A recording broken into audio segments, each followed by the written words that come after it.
It looks like it's just when I said that Riverside's the best one, it just gave me an error about streaming to LinkedIn right now. So that's going to be a bit of a pain. I don't know if it's working or not yet. It looks like it's going. Well, it's going to the company page at least. All right. Anyway, we'll roll with it. What's up, everybody that's joining live? My name is Mike Grinberg, and welcome to another session of Consulting Growth Insights live. And I've got my friend Asher Cohen with me today. And I always forget to put myself on mute on this other thing that I'm looking at, and I'm like hearing the echo. Anyway, Asher, thanks for joining. You got it. Thanks for having. Yeah, so Asher is the founder and co-founder, I guess I should say. I forget. I don't know how you and Danielle do it. Are you guys co-founders or are you the founder? I don't even remember now.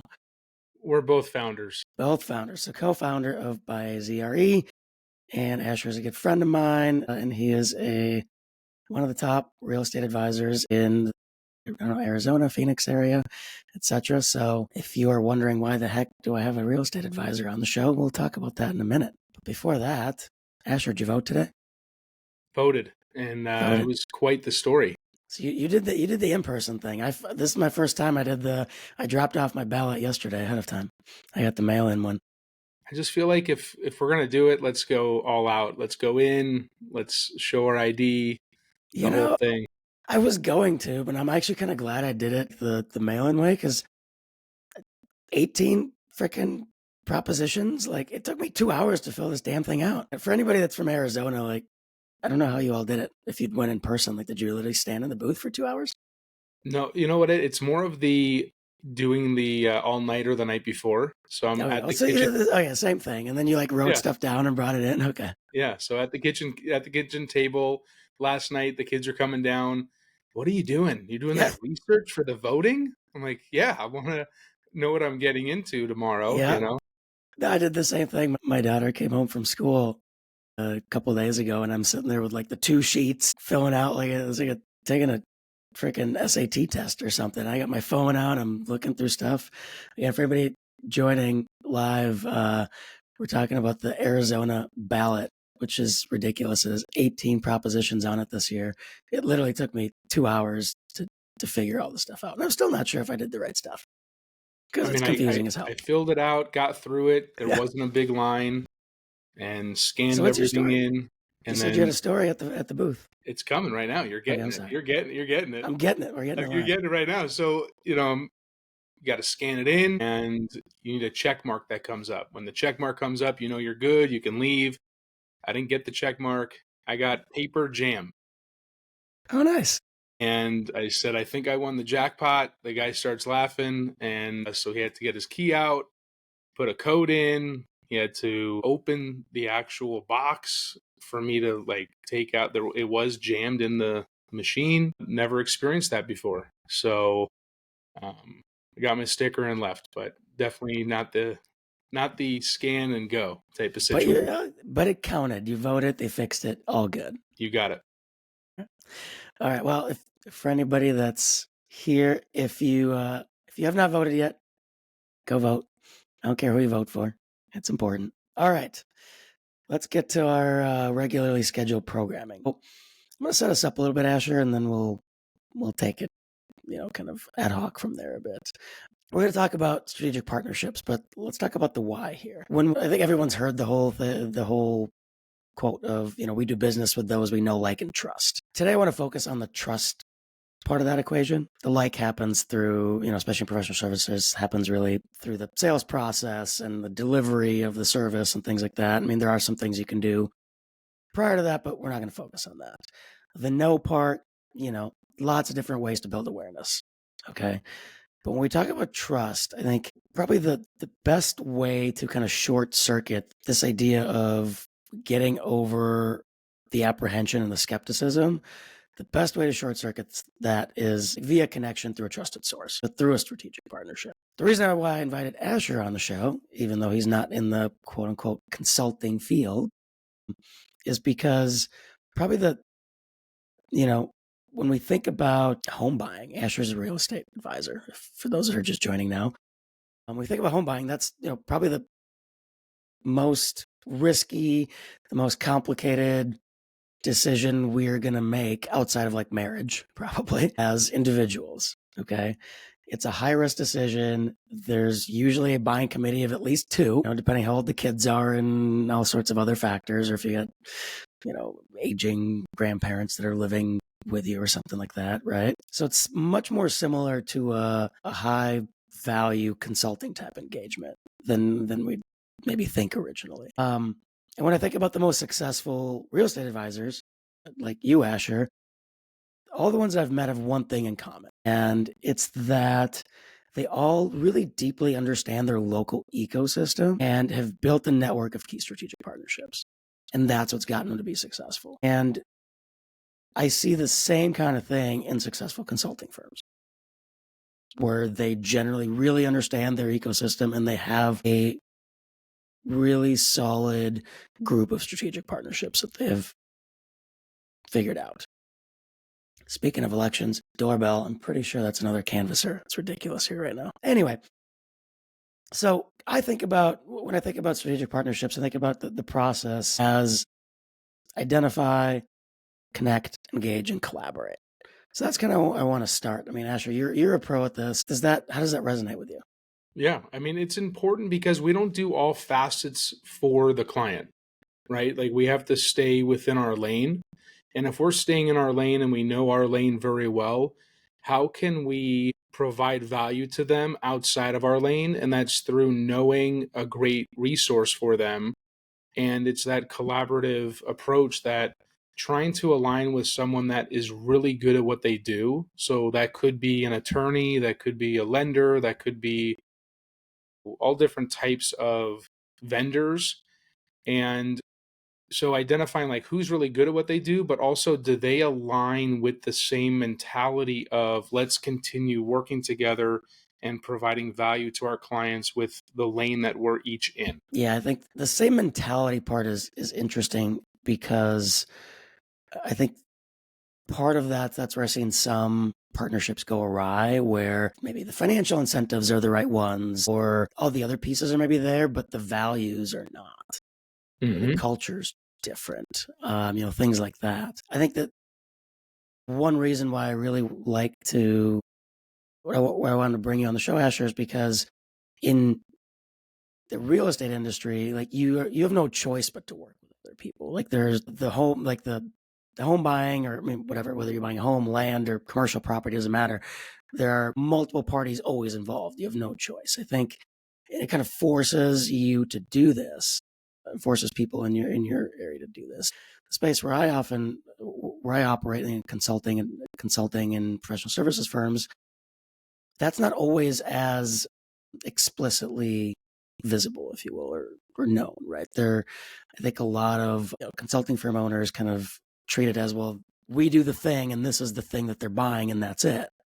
But I think it is often missed that there are either other initiatives within organizations and things like that that are necessary for them to be successful. So let's kind of talk about identifying the right partners, because I think that's half the battle, in my opinion.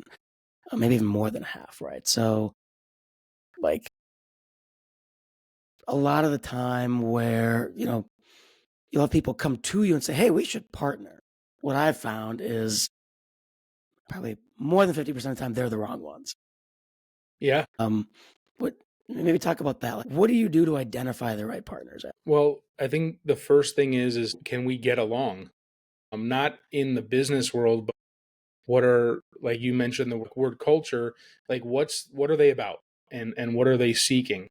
A lot of partners approach us or anyone else listening, and deep down we know that when they say they want a partner, they just want business. It's not really a partnership. It's let's partner and I will help you do this so you can get more business. But it's really about them. And we find that out by meeting them, and then we notice that, you know what, this is not a partnership, this is just a sales meeting, right? And I think people loosely use the word partnership. So one thing that I do to identify who would be a good partner is, again, are they really solid at what they do? I need to make sure that's number one, because if I'm going to refer business to a partner, a strategic partner, I need to make sure that the client calls me back saying, you know what, thank you so much for sending me over to Mike. It was a pleasure. He helped me do what I needed to get done. We want that, but we also want our partner to win.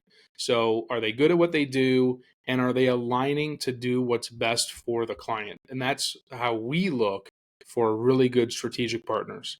Now, the third thing that is important as well is who is their go-to for, in our case, who's their go-to for real estate, right? That's like the ultimate partnership. So if they're really good at what they do, they are doing best and what's right for the client. And then number three is, do they have an alliance already with another real estate advisor? If they don't, and they're open to that, then that is a true partnership that we're looking for, right? That would be the ultimate. So I think if you're not in real estate, but you're in consulting, those can still be utilized in your world in identifying who would be a really good partner in your business. What are the I completely agree with everything you just talked about, especially in terms of are they the best at what they do? How do you gauge that? Because I mean, it's especially if it's somebody that you don't know well. Because this happens a lot where um I'll have a conversation with somebody. They seem really smart. I'm like, this could be interesting, right? How do you gauge their skill and their ability, if you will, and whether they So, make a good partner? yeah, so I think it's like that mentality of like hire slow, fire fast. So when bringing on a strategic partner, before we go everywhere and announcing this partnership and, hey, onboarding and all that excitingness, I think it's more of like, okay, well, let's do this slowly. Let's make sure we are a good fit for each other. Not you're good for me, but are we good for each other? And then asking for examples of how they worked with a client in different situations, or what was the solution there, and when you're up against a wall, like how are you effectively navigating those challenges, right? Like those real life stories, I think we start learning about people really quickly. And also I think having conversations that are off business topic as well. I think getting to know the person will help identify, are they doing the right thing for the client? So that leads to the next thing, right? But if they're really good at what they do, like what are some case studies? What are some examples that you've, worked with, and how have you solved someone's problem? Yep, yep. So I think when it comes to identifying the partners, I think it's a one thing to probably mention is it takes work to find the right ones and just identify them in the first place. It's not, if you're just going to say, hey, I have a partnership program or whatever it is, and you hope that they're going to come to you. Again, most of the time, those are usually not the right ones. Like they are the transactional types. Like, I always get these messages on LinkedIn or emails like, hey, we do X, Y, and Z. It'd be great to partner. Or would you like to explore a partnership? It's like, I don't think that word does not mean what you think it means. Or, uh, I have an idea for everyone listening, though. If you're looking to find a partner, it's not necessarily you're going out there and trying to find them yourself. I think a really good way to find a partner is through your connections, mhm, through your sphere. For example, if I'm looking to partner with someone that's on the vendor side of real estate, it could be, I don't know, a termite person, right? Like a termite company, a termite extermination company. And I'm only mentioning that because sometimes partnerships or alliances, they are not always the most in your face, like profitable. Like, I need to partner with a termite person to really grow my business. Because traditionally in real estate, it's okay, I need to find the HR of Amazon or a major corporation that's moving people to the state. And that would be like this partnership of like how I can incentivize that company and how I can get all of that potential business, right? And that would be like this, like that's a no-brainer. But sometimes really good partnerships, they come in way of something that you would never expect. And I'm smiling about this because years ago there was this termite company, and it was just a tech. And I met him at a property, and we get into a conversation, and all of a sudden that person is now like sending all this business my way, and then obviously I want to reciprocate. I want to feed him as well, right? But going back to finding a good partner, it could just be random like that, but it could be reaching out to your sphere, to your database, and asking who has a good X, Y, or Z. Because if it's coming from a trusted source that you know and that other person already knows, that link, I think that could also be a really great strategy to utilize. Definitely. And I think that the thing that stands out to me the most about what you just said is that question of, do you have a good X, Y, or Z? And even your example about, HR from Amazon that's relocating people to the state, like what that shows is your understanding of the local real estate ecosystem, right? You understand, well, again, I'm going to simplify, but there are people moving to the state. Which are the companies that are moving more people here for one reason or another? Like, is it TSMC or is it Amazon or whatever? I honestly have no idea. Those are two good ones. I mean, TSMC, I know because they're building the plant up there, right? But I'm sure there are a bunch of others. And so understanding that, and somebody can go, oh, okay, well, yeah, I know there are a bunch of people moving, but what do I do with that? You take it a step further and you go, okay, well, who are can I reach out to the HR people? Are there relocation companies that are outsourced that I need to be talking to? All this kind of stuff. So you have a really solid understanding of the ecosystem, right? And your termite thing was by accident, but maybe and again, totally making it up, but maybe somebody else is selling into a neighborhood that has a big snake and scorpion problem. Well, okay, but it's a great neighborhood otherwise. Well, now that actually makes a lot of sense. That becomes that's something that you go and search for, right? Mm-hmm. Things like that. So I think it really gets back to really deeply understanding the ecosystem that you're working in. For you, that's very localized, right? For a consulting firm, there's in the personal services space a bunch of examples I can throw out. Like there are, for example, marketing agencies that create software that they license to other agencies. That becomes a partnership. There's a whole thing going on now with private equity investment and partnerships happening in the accounting firm space, which actually I'm going to have somebody on the show for anybody listening in, I think, December 17th, I believe is the date for that one. So stay tuned for that. There's, consulting firms will partner with higher ed institutions, both for the credibility as well as for the steady stream of junior level talent, all that kind of stuff. So lots of ways to really understand what's that ecosystem, and your ecosystem is broader than you think. I think, Asher, what you mentioned, it's not just who can send me business directly. You got to think deeper than that. Like, yes, you're inevitably going to get business, but who can you benefit by visibly interacting with and connecting your brand to? Mm-hmm. Yeah.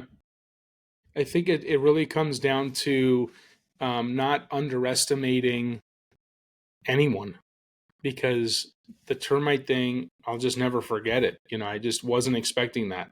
And at one point in our business, that was the number one referral source for a stretch of time. And I just would laugh I just couldn't believe it because of all of the time trying to grow strategic partnerships. And I still had others that we worked well together, but they weren't also good at sending business, right? Like it, and I'm very referral based. It always has been referral based, right? So the partnerships are, I'm going to send you business, you're going to send me business. We're going to do what's right for each client, and we're going to, revolutionize the process or industry for the clients to make sure they're educated, to make sure that they're getting the best they can in their situation with our vendors, with us, the whole thing. So that's that alignment that we're looking for. But obviously there's other partnerships where they're getting like a revenue share, right? Where they're getting a piece of something. We don't do that. We're restricted on that heavily when it comes to our license. But I'm familiar with those types of partnerships, and those partnerships are really important because other types of businesses, when they're aligning with another corporation, right? Everyone needs to feel like they're winning. It can't be one-sided, right? Every Mhm. partnership in personal and business, right? I think there has to be this reciprocity of, we're all benefiting from this. Yep. I mean, I think in general, the law of reciprocity works, right? And I think when it comes to, again, if we think about identify, then connect, when we get to the connect part, I believe, I think similar to you have to give first. Now, All the sometimes time. you have another giver on the other end, and it's like, who can do it faster, right? But which is fine. That works out pretty well in most cases. But it's you have to be if you're approaching somebody, whether it's for a formal or an informal partnership, and that's probably something else for us to talk about. But it's you have to give them something first.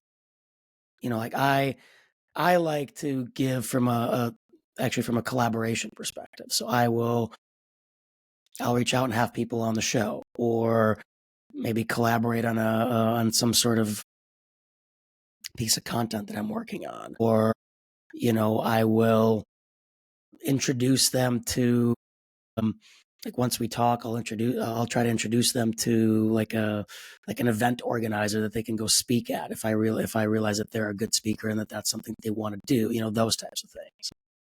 So what about you? Like how do you approach that? If you are approaching somebody that you want to potentially partner with, what's your process? Yeah. So let's give an example. Everyone likes a story. So we get called by lenders on the daily, right? Because that's their strategic partnership plan.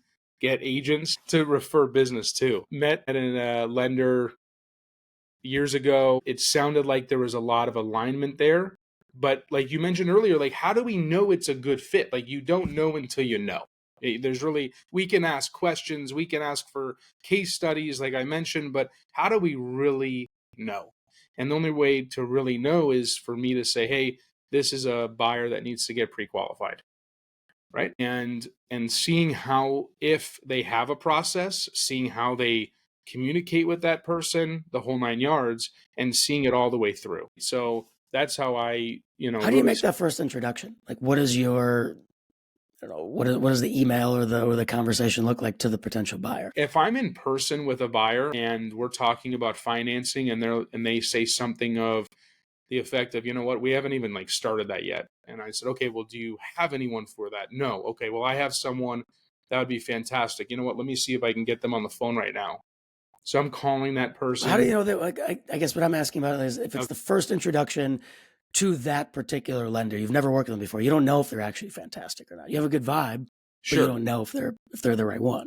Well, we don't know until, like, we can ask questions, we can do all that, but until I send someone their way, that's when we'll But what know. I guess what is your conversation to your client then?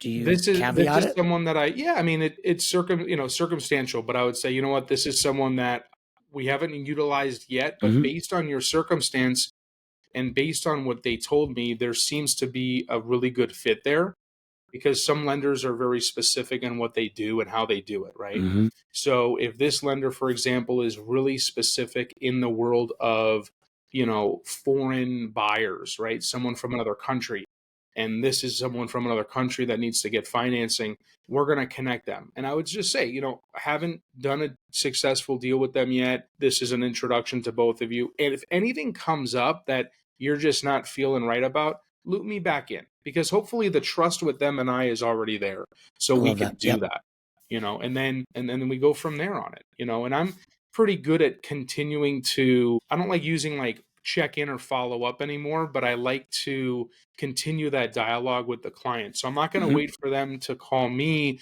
and let me know if it's good or not. I'm going to reach out to them to continue that dialogue and say, hey, how did that go? And if they say thumbs up, they were fantastic, then I can say, okay, like this feels right. Yep. No, a few things that probably to reemphasize here are the caveating that if that first introduction. I actually believe that making the first one before you've worked with someone is actually easier than the second one once you've worked with them once. Because in the first one, you caveat it, and you sort of limit the amount of social capital you're risking. It's like, hey, I met this person at a thing. They seem awesome. They seem to have the same type of thing. They seem like what they do works, really would be a good fit for you. I've never personally worked with them before. Once you say that, you're kind of passing the risk on to your client to a certain extent, right? And you're saying, hey, if you don't have anybody, here's who you may want to talk to, but I don't know for a fact that they will work for you, but I think so. Right? That's pretty safe. Once you've worked with somebody once or maybe twice and it seems like it's solid, now you actually go, yeah, I've worked with this person before. So if they Hmm. mess up this one, now that blows back on you. The first one, probably not as much because it's like, I warned you. I'd never worked with them before.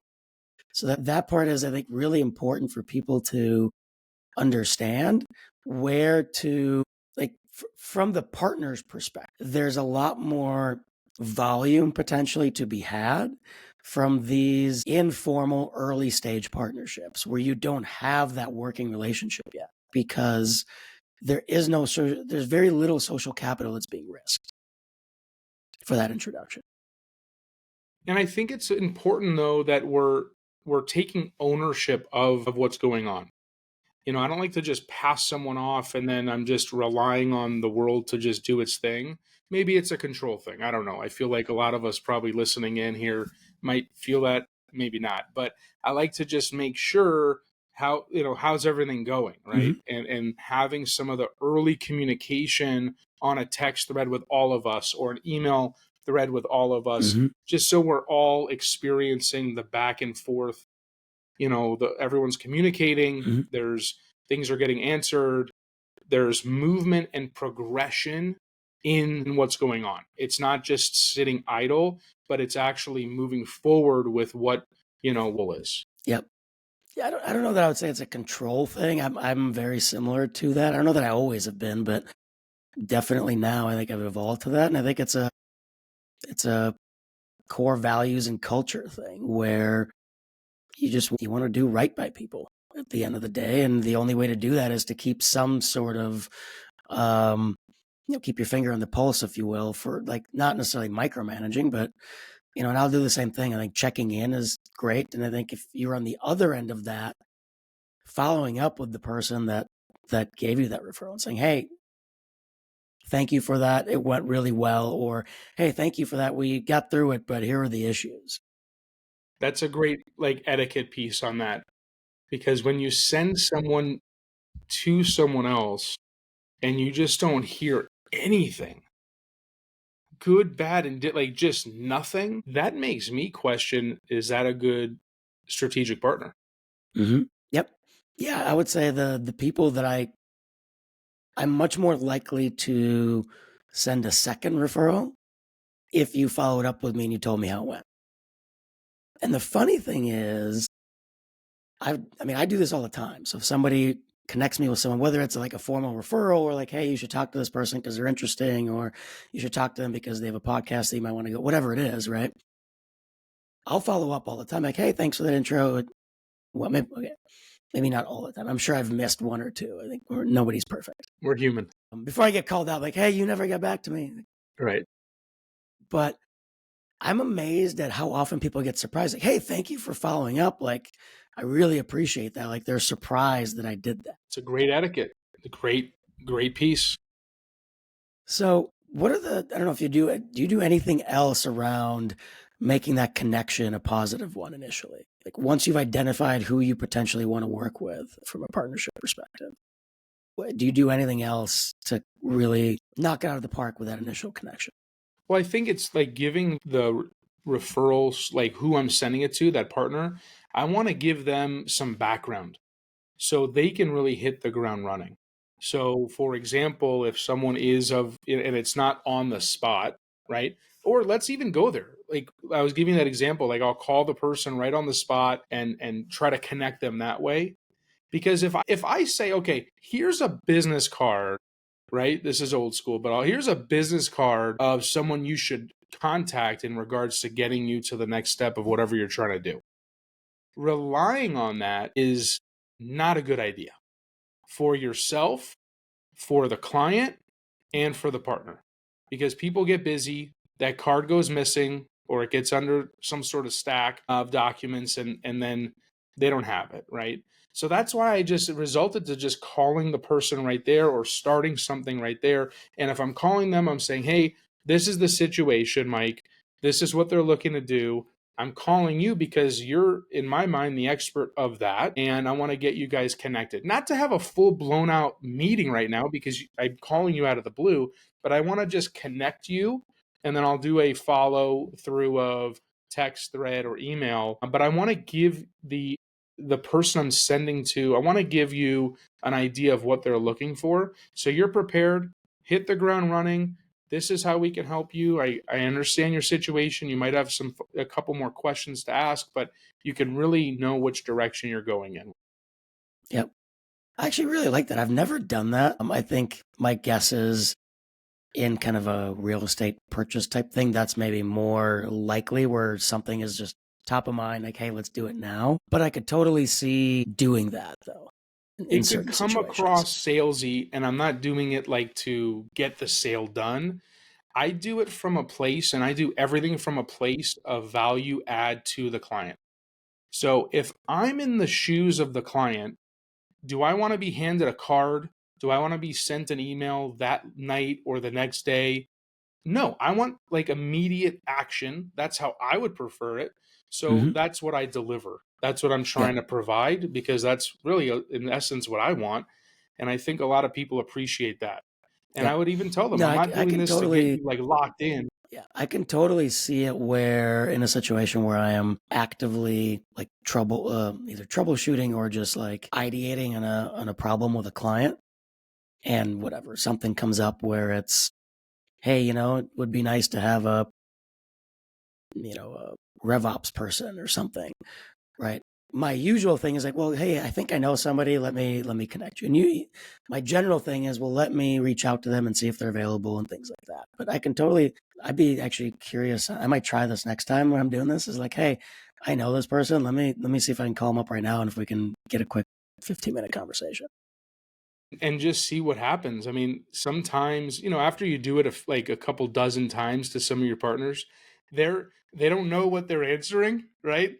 They don't Right. know if it's just, "Hey, how you doing? How was the Right. weekend?" or "I have a client like on the other line."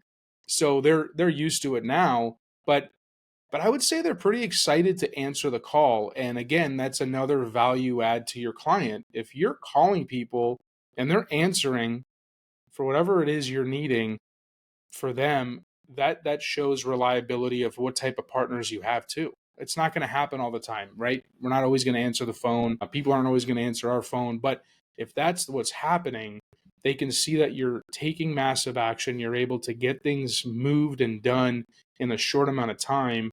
And traditionally, people are very receptive to that. Yep. Yep. So something else you said a little bit earlier around really understanding how they operate, right? And using that to like, is it a good fit for this client or not? That kind of thing. I Mm-hmm. think we talk about engaging with these people and like on a consistent basis and keeping them engaged. It's like you really have to show them that you understand them and their need, the partner, I mean, like them and their needs Yes. and what their problems are versus what are they good at versus what are they not good at. Um, you know, what type of business do they want? All this kind of stuff. What type of exposure do they want? How do you approach that? So I think it's not about them coming to us all the time. We have to be outgoing to them. We have to be contacting them and connecting with them if they're local to get together, if they're not local to get together on a Zoom or a call, and have some sort of routine around it. Because the more we're around our partners, the more we can learn. And it's not always connecting with each other when there's an actual client need, Hmm. but connecting when there isn't a client need, and coming up with different strategies on how we can leverage each other's strengths to move more of the needle and help more people. So I think again, it's connecting with people and getting together with them, not relying on them to come to us, but we have to be the initiator, right? And I think we need to be clear on how do they want to be referred? How do they want to connect with people that we might have for them? What's the best way for them? Because what's good for us might not be the right mode for Mm-hmm. them. And ultimately figuring out like what their core is about is through these interactions. So if the onboarding, if I call it onboarding a new partner, right? There's a ramp up for that. And we really want to learn how we can do that. And the ramp up could have client interaction in it. That's okay. I mean, that's part of a really good ramp up because then we can see how they interact with the clients. But that ramp up has to be a process through learning about each other, personal, business. What other ways can we help each other out and learning more about their business? Because I've met with business owners that we do, referral business with, and I said, I never even knew you even did anything like that. Like I never knew that was part of their business. Mm-hmm. And then we have to be a really good imagination person too. Like we have to really imagine, okay, who can benefit by this? We have to take time to do that. And I'm visual. So I like to look in my database and visually look at names and connect people that way. This person can be, really resourceful for these people. Mm-hmm. How can I, collaborate and connect them to that person? Well, and that gets us back to the understanding the ecosystem thing and understanding what does a good value exchange look like. But what you said around looking for engagement outside of just the referral itself, I think is absolutely critical.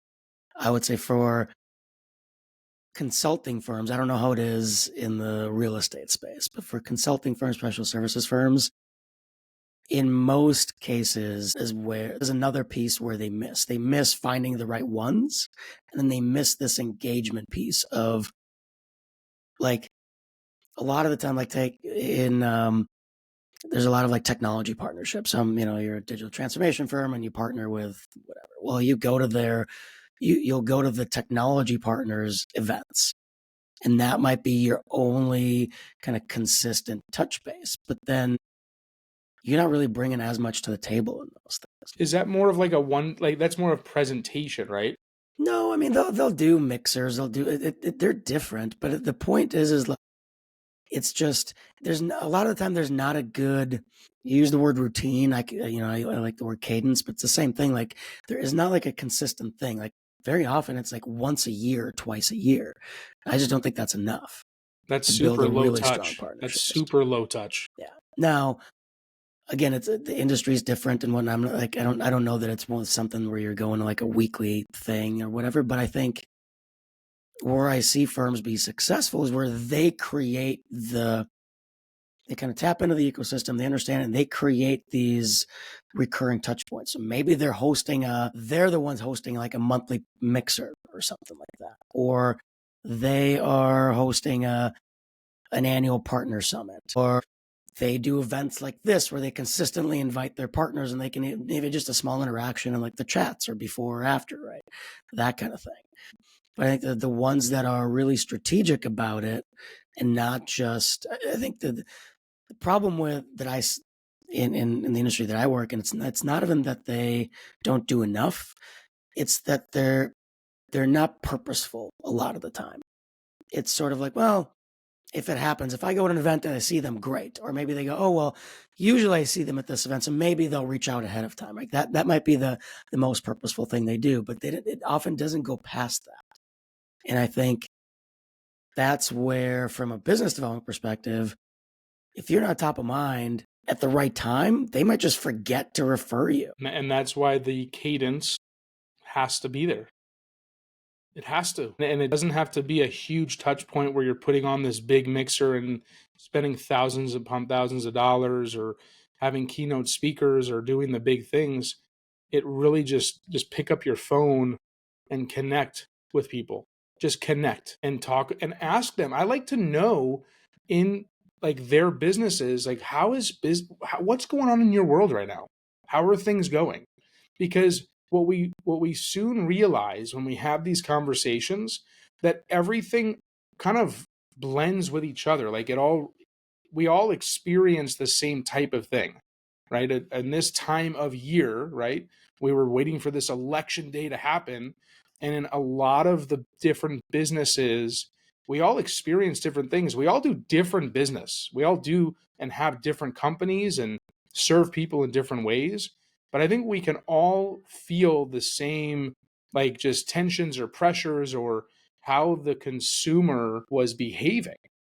And if that's the case, then let's have more of those conversations and let's try to help our business partners out with, hey, this is what I'm working on and what I'm utilizing. It seems to be working, or they might have something. And that collaboration piece, it's not just I have this person, you have this person, here you go, we're all good, one for one, right?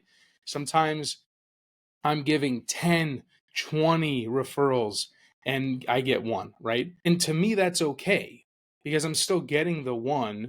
And depending on who I'm referring the business to, that just makes sense.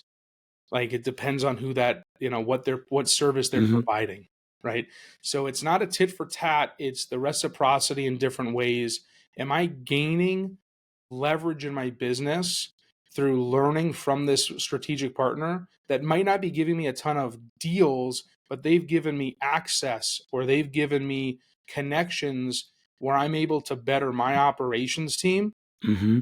Well, so that's a different type of reciprocity, but it's reciprocity. So we have to look at all those things. Yeah, so okay, that's a very good point. Like it could be, as it access to data that you don't have? Is it the market research that you don't have and they do? Whatever, like those types of things Mm-hmm. um, are absolutely important. I do think that we often get stuck in this, like, well, I gave you one and I gave you five and you gave me one. Like, hey, what's the deal? But There's that gets us into like, different seasons, like right. look at a bigger picture, not the small. Well, but also how much of that is, the setting of expectations up front and again, understanding who they are and what they are and vice versa. Because maybe it's not, again, it might be that they just don't have as many people to refer, but they have something else valuable to you that's worthwhile. Right. Or maybe they're just not good at referring, but getting access to their audience is very valuable. Right. Or being associated with their brand is very valuable because they're a trusted source of information, right? Whatever it may be. And those are things that everyone should be looking at. It's not just the clear, direct, I gave you one, you have to give me one. Yeah. I think I like to simplify things and whenever I can to like a 4-box matrix, sort of like if we think about the types of partnerships, I think, and this is oversimplifying, but like one simple way to kind of think about it is, on the one hand, you have formal and informal, and then across the top, you have referrals and content. Or you can even, instead of content, you can say access of some sort, whether that be content or something like that. But though, like you can easily put, I think, the majority of partnerships into one of those 4 boxes. Like, is it a formal or informal? Like, do you have a formal agreement? Is there a contract? Is there some contractual obligation on volume, whatever it may be? And I'm not suggesting that, like, you're probably not going to have a lot of those realistically. And then on the flip side, it's informal. It's just, hey, like, whatever. Asher, you and I probably not the best example, like, but maybe one of your people you're selling a home to happens to own a consulting firm, and you happen to talk about business, and they say, "Oh, this is not going." I'm like, hey, you should go talk to Mike. Like, great, awesome. Like it could be completely informal, that type of thing. And just to use that example, this might be like the informal content type partnership. I had you on the show. Maybe one of your clients sees it, or maybe you send this to them if you hear them talk about whatever it is, right? That. Yeah. I like informal. I like informal because that's where more organic can come from, right? Like I think a lot of the beginning of a really successful strategic partnership is, yes, we have to lay the groundwork of expectations, but I don't think there needs to be an actual document that states, here is what I'm expecting, here is what you're going to get. And then if that doesn't work out, these are our, outs. And I don't think that for this is necessary because it's very rigid. And I think Mhm. to really grow a successful strategic partnership is through organic, collaborative approaches that we can be more clear-minded and open-minded to figure out different ways we can help each other. Because at the end of the day, we might have an idea right now of how we can grow business together, but it can turn into another direction that's more lucrative for both of us. And if we were rigid up front, we might not have had that opportunity to cultivate that idea of what could be even better. And that's just, again, personal way of thinking about it. But I think that's how to start it. Now, does it turn into a very formal, contractual? Sure, it could definitely turn into that. But at the beginning, it might make more sense to leave it open. Yeah, I agree. I mean, at some point, like again, if we're talking, it's probably no different with certain things in real estate, but in other professional services, at some point, maybe you're exchanging IP or you're licensing your data or access. Like maybe you're somehow using tools or whatnot to give access to your CRM data to somebody else, things like that, to be able to something of that nature. That requires more contractual stuff because now there's sharing of data, sharing of IP, that kind of thing, right? But what I found interesting, like when you said it, when I just thinking off the top of my head, if I think about the partnerships that I've had where they've been formal versus informal, like, okay, there was a contract that said, hey, we're going to do this and you're going to do that, and it's going to be a 10% commission or whatever it is. Those are the ones that, from a volume perspective, very few compared to just very loose ones. I get definitely a lot more of that. And I can corroborate that, at least from a personal perspective. There we go. Yeah. Awesome. Well, anything else that you think is important from a building strategic partnerships perspective that we haven't talked about yet? I feel like we ran through everything I wanted to chat about, at least. Yeah, I think we hit all the high notes. I mean, we can do like a 2.0 or like a deeper dive essentially, but I think from a just an overview of different facets of it and things to look out for, some gold nuggets and takeaways for everyone. I think there's a bunch there that we both relayed and just have fun with it. Yep. Like we're in business.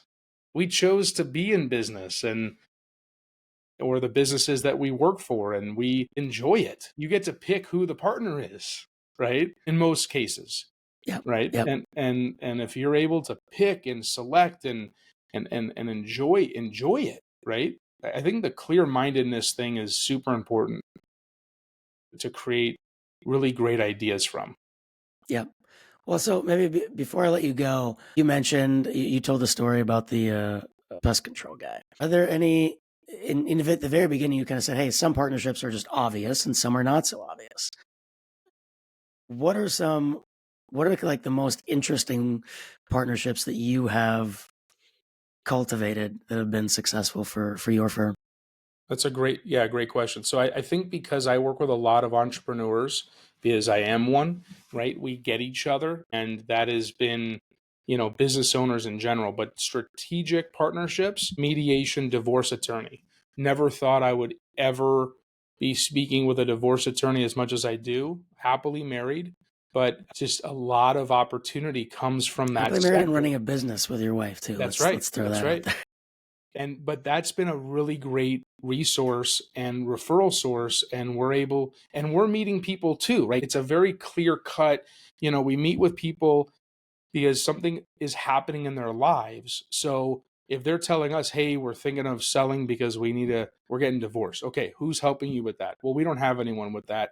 We're just going to sell the home and figure it out later. Well, hold on, like pump the brakes.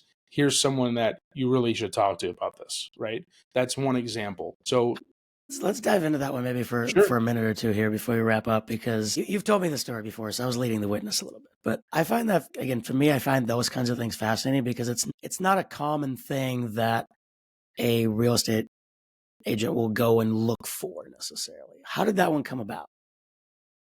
So in the real estate world, I think some people like the they're looking for the HR of the big company. And Mm-hmm. I think some people are looking for those other like service providers. I think some agents look for them. I didn't look for it. It happened, right? Mm-hmm. Just through networking, met an awesome, divorce attorney and Mm-hmm. mediator. And we just really, really connected on the level of how we serve and how we can provide our clients just a little bit less stress in their life. That's really what the whole like partnership looks like. Like she's, they're dealing with that. We can help with that, and we can help with their home and that while they're going through a tough time and what's going on, right? Another one is in the financial world, right? Like a financial advisor or a trust attorney. These are all like really three big pillars in how we operate because they all result to a conversation around real estate. Yep. No, I mean, the reason I like that one is, again, it's a, I know that in your case it happened by accident to a certain extent at least, but I look at that again as really understanding the ecosystem. And to me, like, if I'm an agent, which I'm not, what are the triggers that get people to buy or sell? And who are the people that are around when those triggers happen or that cause the trigger itself, right? And if you know those things, you can go search for them.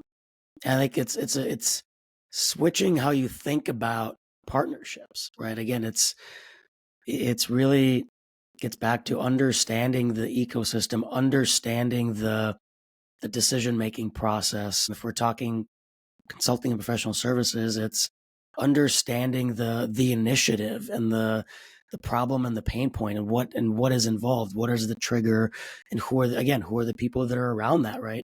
It might be that depending on what you're doing, there might be a fractional CFO that's always involved because they're identifying the issue in a totally gonna make this up. Like, let's say you do succession planning. This is pretty obvious, but it's like, well, maybe it's a fractional CFO that generally comes in that's helping to, uh, figure out the company financials and whatever at that time as the next generation's taken over, whatever it is in the family business. Yeah. Yeah. Just So, bring someone in. yeah, I totally made that up. I don't know if that actually made any sense, No, I, but I think it does make sense. Bring a controller or like yeah, a personal CFO type of situation in before the transition happens, because once that transition happens, it's probably too late. yeah, Yeah. yeah, That was yeah. So good. that kind of thing. But that's why I really like that story that you tell. Are there any other ones? I mean, the termite thing again was phenomenal. This is years ago now. I would say that that's a big one. Traditionally on the lending side, it comes from us to them, right? Those are the Realtor. obvious ones. Yeah. Yeah. Yeah. But you know, I would say those are, the vendors that are out there with the people, right? And again, we're serving a purpose. So when you're looking to create this relationship, I think you said it really well, Mike, like just kind of re-engage like the thought process of like whatever it is that you're providing, who needs you? Not the client, but which other like company out there is needing to probably send that client to you to make their life easier. You're making that company's life easier because you do what Mm-hmm. you do. So if you're really good at what you do, then connect with all these people and showcase, right, how you operate. Because if I can make it easier for that mediator to send people to our direction, to help the client in the best way possible, and that mediator is now relieved because they know it's going to be taken care of the right way, then you're helping all of the people. Yep. No, I think that's probably a great place to wrap it up. I think in terms of really focusing in on that value to the partner and to the client, and again, it gets back to that deep understanding of the ecosystem and the problem at hand. So, Asher, this was fun. Thank you. Thank you. Everybody else, I am back next week, and we're going to be talking about analytics and effectiveness and the changes happening in the professional services ecosystem in terms of revenue models and stuff like that. So a little bit back on topic, but Asher, thank you. I think people should have taken something valuable away. I know I did I personally. hope so. I'm sure there's something there for someone. Awesome. Well, thank you. And everybody else, we'll see you next week.